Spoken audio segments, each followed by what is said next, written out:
And now, ladies and gentlemen, the star of our show, direct from the bar, PB.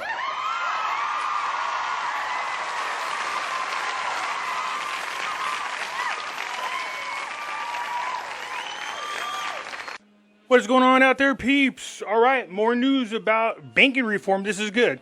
So the quicker they get this done, the better. Before we get started, do me a favor, hit the thumbs up button. If you're not a subscriber, please do so, because when you do, it helps out the channel, and I certainly do appreciate it. Right, despite all the rumors out there that you're hearing that Iraq has the greatest banks in the world and that they're done, they're not done. You can see there's reforms taking place. The Central Bank of Iraq discusses the banking reform plan with Oliver Wyman.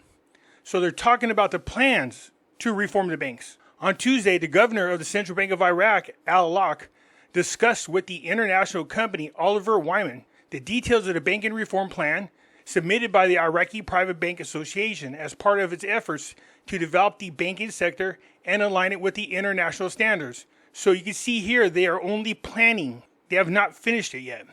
So despite the rumors that they got the greatest banks in the whole world and they're top notch in the whole 9 yards and they got a central bank digital currency, it's all wrong.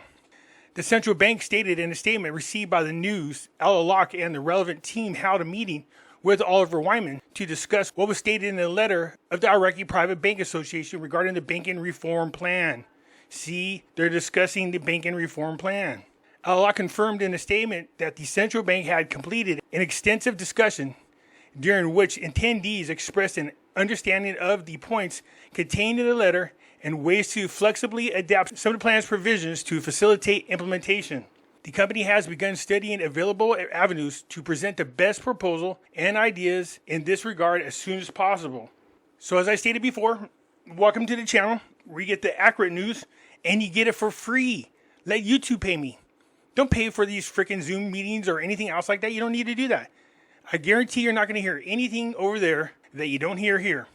The statement continued. This is confirmed by what the banks announced during the months-long plan preparation period, which stated that the goal of the plan is to achieve a real project to build and stabilize the banking sector to operate safely and effectively in accordance with the international practices and standards and local laws in order to enhance governance, compliance, and risk management to transition banks to an economical role that enhances the development process and provides services with the highest levels of efficiency and effectiveness using the best practices and modern technology. So as you can see right here, part of their plan is to update the technology that they do have. The bank emphasized that the plan would enhance local and international confidence in the Iraqi banking sector, particularly since implementing the plan and the adhering to the provisions will lead to the restoration of relationships between all banks that meet the plan's requirements and internationally accredited correspondence banks, particularly those that do not currently have international banking relationships. So Iraq is doing what they can to update their banking sector so that they can meet requirements and stay within international standards so that they can start doing business with other banks. And here's another one of those things. Look at this. What's it say? Central bank. 80% of the currency stored in homes. 10 banks liquidated. Now, wait a minute. I could have swore somebody else said that 80% of the currency was turned in already for central bank digital currency. You guys remember that in the video? What'd she say? 80% of the people have already turned in their money to the banks. So that's not the case. The governor of the Central Bank of Iraq, Al-Awlaq, stressed that the banking reform document represents a strategic step to enhance confidence in the Iraqi banking system and address shortcomings.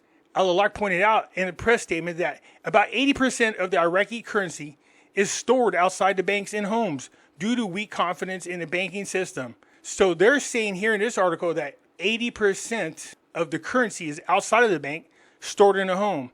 I could have swore I heard somebody say, well, they took their money to the bank, they used to keep it under the mattress, now 80% of the people have turned in all their money. That's not the case. Once again, we point out the lies here. That's why I tell you, I'll show you guys in writing. I'll show you guys articles. Al-Awlaq explained that the reform document aims to modernize banking according to international standards and attract global partnership. He revealed that only 10% of the banks expressed reservations about the plan, while there is about 10 banks under liquidation due to their inability to return customers' deposits. That's not good. That's why the Iraqi people have a hard time trusting bank, and that's why 80% of them store their money at home.